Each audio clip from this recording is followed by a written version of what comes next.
Subscribe करिए हमारे channel Target UP TET CTET को और बेल आइकन को दबाइए।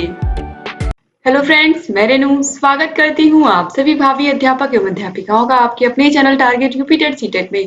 दोस्तों, आज की इस वीडियो में हम पढ़ने वाले हैं वाणी बाधित या वाक दोष बालकों के विषय में। इससे पहले हमने दृष्टि बाधित बालकों के विषय में पढ़ा था और ये सभी बालक शारीरिक रूप से विकलांग बालकों के अंतर्गत आते हैं।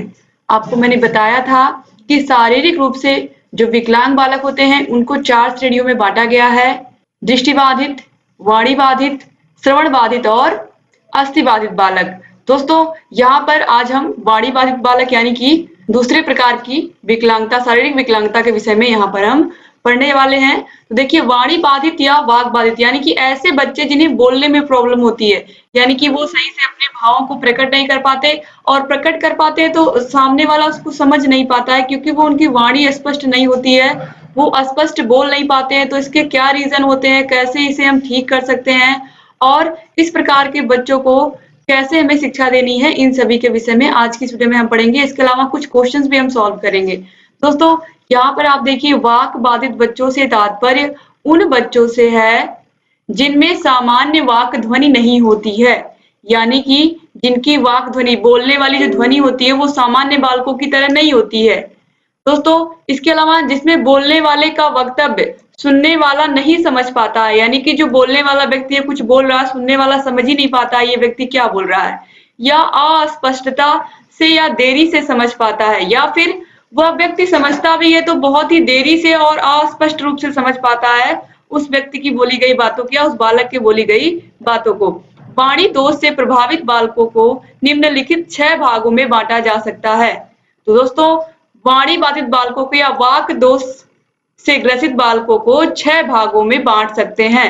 तो पहला है प्रक्रियात्मक उच्चारणात्मक दोष। तो दोस्तों, अब यहाँ पर देखिए, पहला प्रक्रियात्मक उच्चारणात्मक दोष में यह बालक वह होते हैं जो कि उच्चारण दोष से ग्रसित होते हैं, जैसे कि कौवा को सिर्फ कौ या फिर कभी कभी कौवा को तौवा कह देते हैं।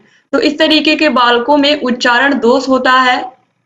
और कभी कभी ये बालक ध्वनि को टेढ़ा करके भी या फिर मुंह को टेढ़ा करके भी बोलते हैं, जिससे कि इनका उच्चारण शुद्ध रूप से नहीं निकलता है। तो दोस्तों, यह एक प्रक्रियात्मक उच्चारणात्मक दोष है। अब यहाँ पर देखिए, प्रक्रियात्मक उच्चारणात्मक जो दोष है ये भी प्रमुख रूप से 2 प्रकार का है, या इसके 2 कारण हैं। इसके प्रमुख 2 कारण हैं। आखिर में क्यों ऐसा होता है? तो त्रुटिपूर्ण अधिगम और अंगीय दोष।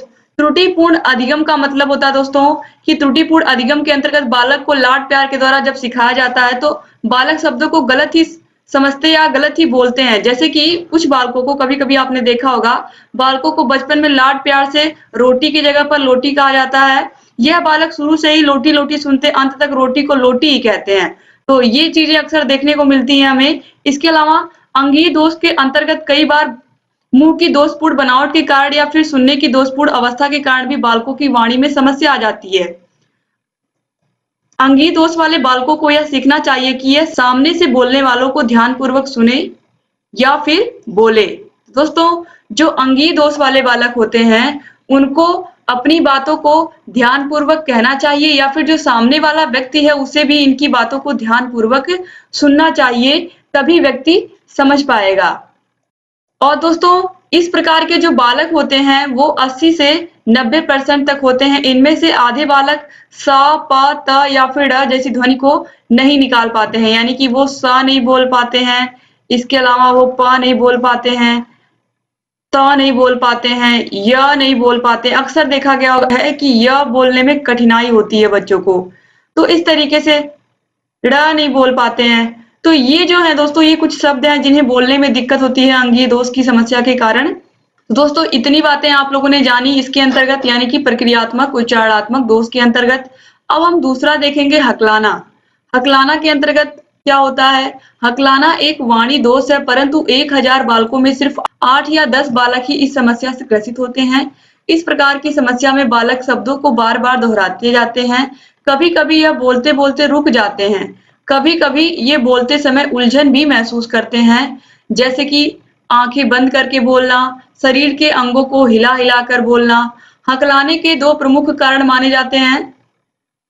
तो पहला है वंशानुक्रम या फिर वातावरण। दोस्तों, हकलाने का जो वंशानुक्रम कारण है, इसमें हम ये कह सकते हैं कि बालक के पिता भी हो सकता है इसी तरह से हकला करके बोलते हों, जिसके कारण बच्चे के अंदर भी ये जेनेटिक रूप से आ गया हो, तो इसलिए बच्चा हकला करके बोलता हो। अक्सर ये चीजें देखी गई हैं, रिसर्च में भी ये चीजें पाई गई हैं। तो कई बार घर में बड़े लोगों के हकलाने का जो असर होता है, पूर्ण असर बच्चों पर, वहाँ उस घर के बच्चों पर भी आ जाता है। तो आप लोग याद रखिएगा कि जो हकलाना होता है, इसके दो कारण होते हैं, एक वंशानुक्रम और दूसरा होता है वातावरण। अगर बच्चे को वातावरण सही से नहीं मिला है बचपन से, तो भी बच्चे हकलाने के शिकार हो जाते हैं। तो याद रखिएगा आप लोग, वंशानुक्रम और वातावरण ये दो प्रमुख कारण हैं हकलाने के। एग्जाम में पूछा हुआ क्वेश्चन है।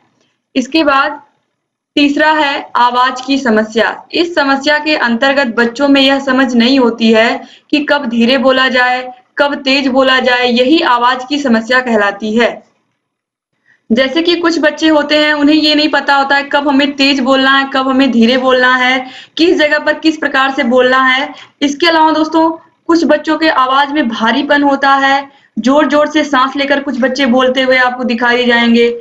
कुछ बच्चे नाक से बोलते हैं, आवाज में कसलापन लाकर बोलते हैं, और कुछ बच्चे अटक-अटक कर बोलते हैं। तो इस तरीके से ये सभी क्या है, आवाज की समस्याएं हैं, और इन्हें दूर किया जा सकता है अच्छे से। बच्चों को अधिगम करा करके उच्चारण किस प्रकार से करना चाहिए, कहाँ कब किस तरीके से हमें बोलना चाहिए, इनको तो हम सुधार सकते हैं इन बच्चों को आसानी से।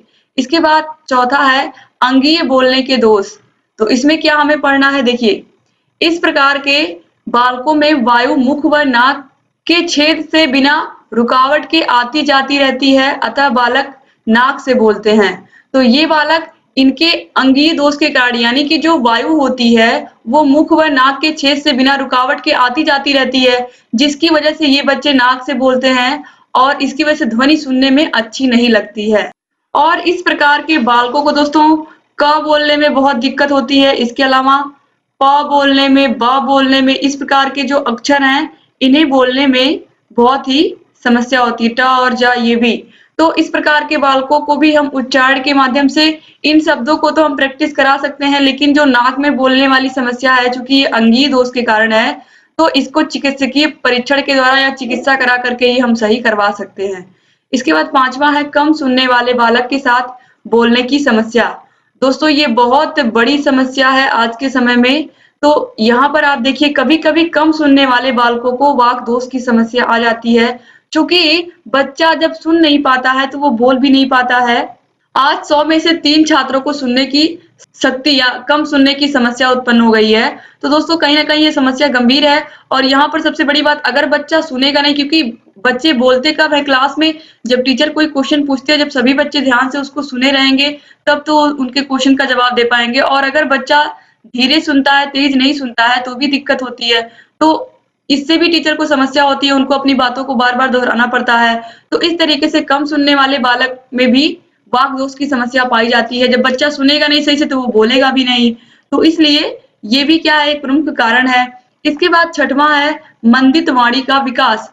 कुछ बालक ऐसे होते हैं जिनके सुनने की क्षमता का विकास देरी से होता है, यानी कि बहुत मंद गति से उनके सुनने की शक्ति का विकास होता है, और इसकी वजह से भी उनकी वाणी क्या होती है, बाधित होती है, यानी कि ये भी वाक दोष बालकों के अंतर्गत आ जाते हैं। चूंकि सुनते देरी से हैं, इसीलिए रिस्पॉन्ड भी देरी से करते हैं। इसके अलावा यहाँ पर देखिए, वाणी बाधितों या फिर वाक दोष की समस्या से ग्रसित बालकों की पहचान हम कैसे करेंगे। तो सर्वप्रथम कक्षा में इन दोषी बालकों को पहचानना चाहिए, यानी कि इस प्रकार के जो वाणी बाधित बालक हैं, उनको हमें पहचानना चाहिए कि ये दोष क्यों इनके अंदर है, या वाणी क्यों इनकी बाधित है, या वाक दोष की समस्या इनके अंदर क्यों आई।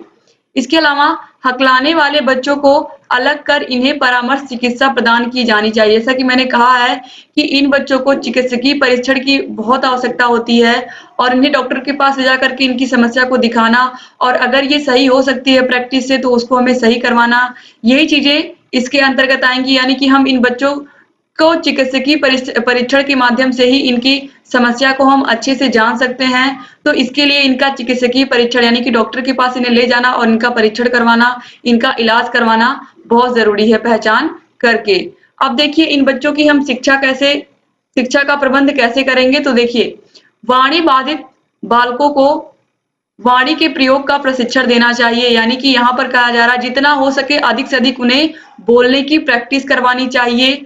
ध्वनि और शब्दों संबंधी नियमों को बच्चों को बताना चाहिए। ध्वनि और खासकर हिंदी भाषा में आपको पता है बच्चों को मात्राएं, कहाँ पर कौन सी मात्रा लगानी, कहाँ पर कौन से श का प्रयोग करना है, कहाँ पर किस तरीके से कौन सी ध्वनि को उच्च हम बोल सकते हैं, कौन सी ध्वनि को आराम से।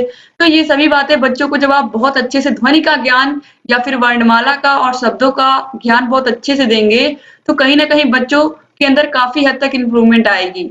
इसके बाद देखिए श्रवण कैसेट, यहाँ पर कहा गया है कि टेप रिकॉर्डर के माध्यम से हम बच्चों की अशुद्धियों को दूर कर सकते हैं। जब बच्चा बार बार शुद्ध शब्दों को सुनेगा टेप रिकॉर्डर के माध्यम से, आपने कोई कहानी आपने उसमें टेप रिकॉर्डर में टेप करके रखी है या कोई भी ऐसी चीज जो बच्चों के उच्चारण को सही कर सकती है, तो इन सभी बातों को जब बच्चे ध्यान से सुनते हैं तो कहीं ना कहीं उनका जो उच्चारण है वो शुद्ध होता है। तो श्रवण कैसेट या टेप नासिका अशुद्धियों तथा अनुवाद संबंधी दोषों के उपचार के लिए आवश्यक साधन के रूप में उपयोग की जाती है। अब यहाँ पर कुछ क्वेश्चन दिए हुए हैं। क्वेश्चन नंबर 1 है हकलाने के कारण है, 2018 में पूछा गया क्वेश्चन है। वंशानुक्रम, वातावरण, दोनों या फिर उपयुक्त में से कोई नहीं। अभी मैंने आपको बताया है कि हकलाने की जो समस्या है ये बालक के घर में अगर कोई बड़ा इस तरीके से हकलाता है या उसके पिता के अंदर ये समस्या है हकलाने की, तो कहीं ना कहीं बालक के अंदर भी वो समस्या आ जाती है, तो वंशानुक्रम होती है। और कभी कभी बच्चों को वातावरण नहीं सही मिल पाता है आसपास का, जिसकी वजह से वो हकलाने के शिकार हो जाते हैं। तो ऑप्शन ए और ऑप्शन बी दोनों ही सही है, तो ऑप्शन सी दोनों ये बिल्कुल राइट आंसर हो जाएगा। क्वेश्चन नंबर 2 है वाक दोष के प्रकार है। अभी मैंने आपको बताया है कि वाक दोष 6 प्रकार का होता है और ये 6 प्रकार आपने देखा भी है। यहाँ पर आप देखिए, सबसे पहले प्रक्रियात्मक उच्चारणात्मक दोष, फिर दूसरा हकलाना, फिर तीसरा आवाज की समस्या, चौथा अंगीय बोलने के दोष या फिर कहीं ना कहीं किसी अंग में समस्या होना जिसकी वजह से बच्चा बोलने में असमर्थ है, कम सुनने वाले बालक के साथ बोलने की समस्या, इसके अलावा मंदित वाणी का विकास। ये सभी चीजें आपने पढ़ी, तो यहाँ पर ऑप्शन सी जो है 6 ये बिल्कुल सही हो जाएगा। फिर क्वेश्चन नंबर 3 है ब्रेल लिपि उपयोगी है दृष्टिबाधितों के लिए, श्रवण बाधितों के लिए, अस्थिबाधितों के लिए या फिर तुम्हें से कोई नहीं।